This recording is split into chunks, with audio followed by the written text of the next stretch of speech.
This is the best of the week on Relevant Radio. IVF is not about babies. IVF is about on-demand designer babies shipped worldwide. What is the rule for children's rights? There is one rule. The rule is adults do hard things for kids. If you are forcing a child to sacrifice for you, you are violating the rights of the child, and that is where every adult should stand in the way. One of the most painful things in a child's life is if they've lost their mom or dad. Surrogacy splices what should be one woman, a mother, into three purchasable and optional women. The Drew Mariani Show on Relevant Radio. Yeah, those are really important truths surrounding IVF and that whole conversation. That was Katie Faust on the Lila Rose podcast. But let me bring up the speed of what's happening. I thought we'd talk about this. I know there's many of you who are listening that had children or maybe grandkids because some of you used in vitro fertilization, and that's a sacred life. It has dignity. I thought we'd take a look at some of the confusion over IVF. And the Alabama Supreme Court last week, they came out with a decision, and it allowed a negligence lawsuit against a fertility clinic to go forward. And it brought a lot of hand-wringing, whether or not this is going to impact in vitro fertilization or IVF. Apparently, what happened was I think it was a wandering patient. They went into a prohibited area and they knocked over some trays. And on these trays, they had these frozen embryos. And a couple of those children were lost. And so the family sued over negligence. The hospital contended that, look, Alabama law didn't protect unborn children outside the womb, but the court said, well, it did, actually. This is raising a lot of questions about the morality. That's what I want to talk about. Not the legality, but the morality of IVF. When it first came out in 1978, we had the birth of Louise Brown in the UK. The Catholic Church was very quick to condemn it, but 45 years have gone by, almost a half a century now, and it's kind of fallen off of Catholics' radar screens. And a lot of Catholics have just come to assume that, no, it's a good thing. It helps couples have babies. So church has got to be okay with that, right? Some of you might be surprised to find out that is not the case. When Pope St. Paul VI, he wrote Humanae Vitae back in 1968, what did everybody focus on? They focused on the fact that it prohibited artificial contraception. He was so prescient. He was so prophetic in what he saw and what he wrote. He also, at the very same time, he condemned any fertility method that separated fertility from the marital embrace. And here to go through all this with us right now is Father Pacholczyk. He is one of the leading ethicists in our country. He's a senior ethicist at the National Catholic Bioethics Center. He writes a column you might want to check out called Making Sense Out of Bioethics. It appears in diocesan papers across the country. Just go to his website. You can go to fathertad.com or ncbcenter.org. That's his other website. Hey, Father, good to have you back. Good afternoon. Good to join you. Boy, this story has really been growing legs, hasn't it? There have been just a flurry of people addressing, the morality of all this. So I thought it'd be good to do a 101 today. Let's walk people through it. Can you give us the details while, of course, remaining family friendly, what IVF ultimately entails? Yes. Let me just, preface the remarks a little bit by saying I've been amazed by just watching the evening news 4 days in a row. NBC Nightly News, and this story was near the top of the roster every single night, 4 nights in a row. So I said to myself, this is incredible. Perhaps the most telling thing about the reaction to the Alabama Supreme Court decision is just how widespread the outrage seems to be. And, the reason for this, I believe, touches exactly on what we're going to be looking at, the whole moral question, and the fact that, I think it was George Orwell, right, who said, in a time of deceit, telling the truth is a revolutionary act. Mm. And I think that's really, what the court did here. They stated the truth about human beings at the earliest stage of their existence and said, look, logic here demands that we treat them the same way we treat other young individuals. They're just very young, very vulnerable.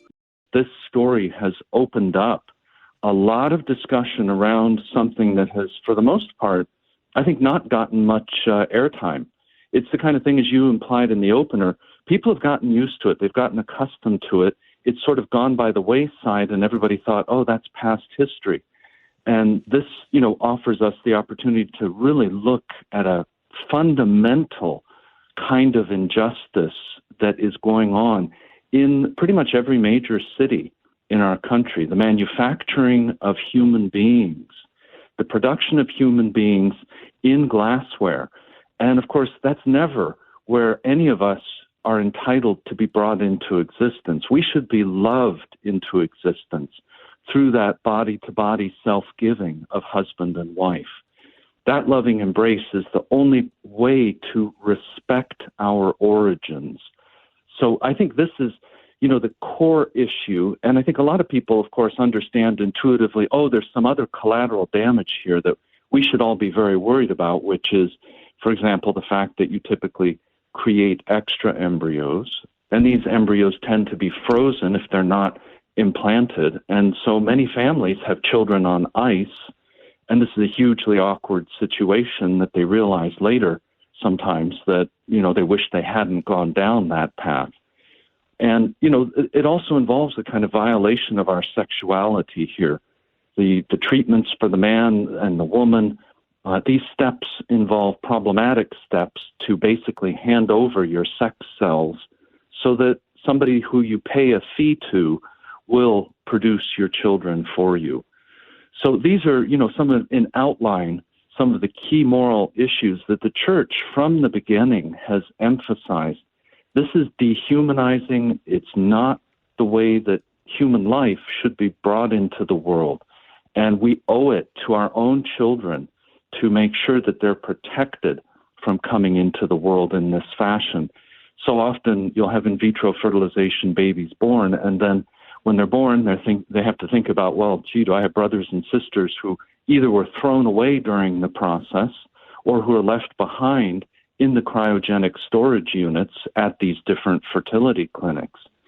So, very, very serious concerns raised here. And I'm grateful at least that this story has grown legs in the way that it has. Well, let's talk about some of these things in a little bit of greater detail so people can understand it. One, IVF is morally unacceptable, right? So somebody thinking about it, they should not do this, right? Right. That's absolutely the case. And I think what's important even is to go a little more specific and say, as the church does, that this represents something that you should never do. In other words, sometimes people think, it seems like there should be some kind of circumstances where this would be okay. If the couple really can't get pregnant any other way, then shouldn't this be? And at the end of the day, this is what we call an intrinsic evil. It is always wrong, regardless of what your motivations, good as those may be, are. It's an action that always crosses an objective moral line. So yes, that would be the short answer to your question. Yeah. Maggie, you had a thought on this. Yeah, I know infertility plagues a lot of young couples today, but I really think that the concept of adoption just keeps getting pushed farther and farther to the wayside when these very popular technologies keep getting talked about, especially by celebrities. With adoption, the child is the client, and all of the parents are being vetted to extreme lengths so that each child is being put in a loving and safe home. With IVF, it's the complete opposite. The parents are the client, and these big reproductive technologies will go to whatever length and whatever cost to make sure that these parents are getting what they want, quote unquote, no matter how many human lives they'll discard in the process. Yeah, Maggie, I think that's spot on.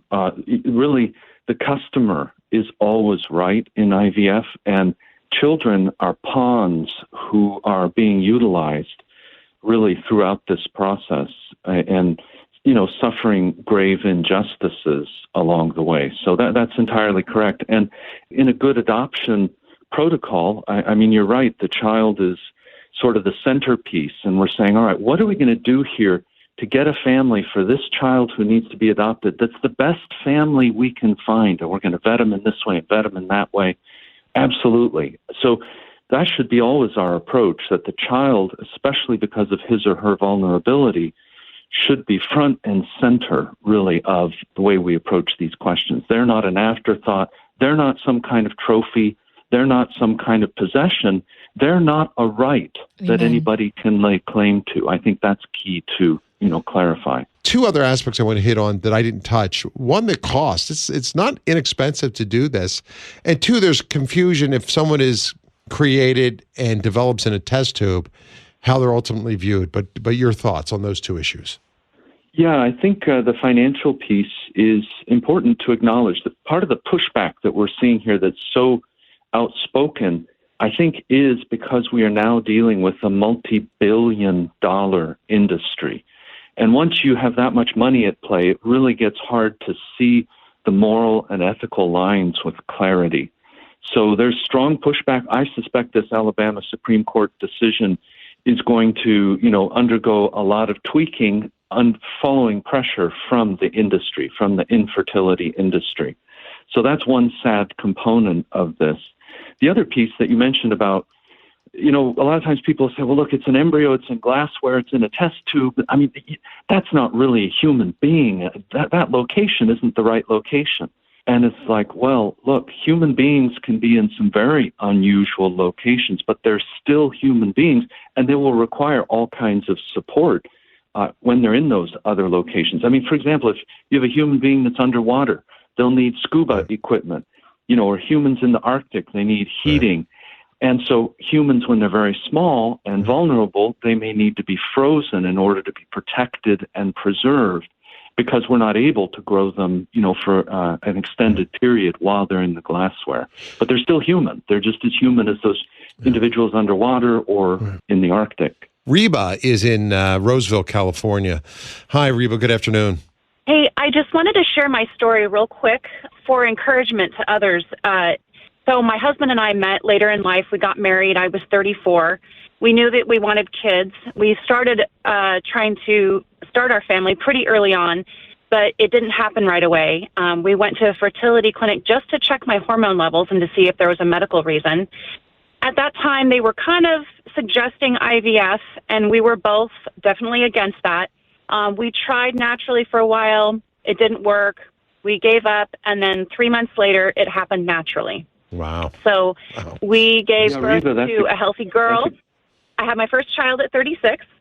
And then a year after she was born, we were trying again, tried for a year. It still didn't happen. We went back to the fertility clinic just to see if my hormones were worse, better, the same. At that point, they said, you should if you want a second child, you should definitely be doing IVF, and you might even start considering an egg donor. I walked out of there in tears. My husband and I looked at each other and said, no way, no how. We gave it up to God. We said we are happy with one child if that is our blessing. 3 months later, we were pregnant naturally. Wow, praise God. I love it. And then it gets better. It gets better. So I had my second child at 39, healthy baby boy. 3 years later, we figured I was an old mare out to pasture. My eggs were done. Yep. No more kids for us. And we got pregnant again naturally by the grace of God. And that's baby it. Number 3. Right, Reba, that's it. God's the author of life. He could give it to Sarah. He can give it to you. He can give it to anyone. We have to be faithful to him in all things. My thanks to Father Tad Pacholczyk, senior ethicist at the National Catholic Bioethics Center. Check him out at his website, fathertad.com, or go to ncbcenter.org. Hey, like what you just heard? Then share it with your family and friends. And thanks for listening.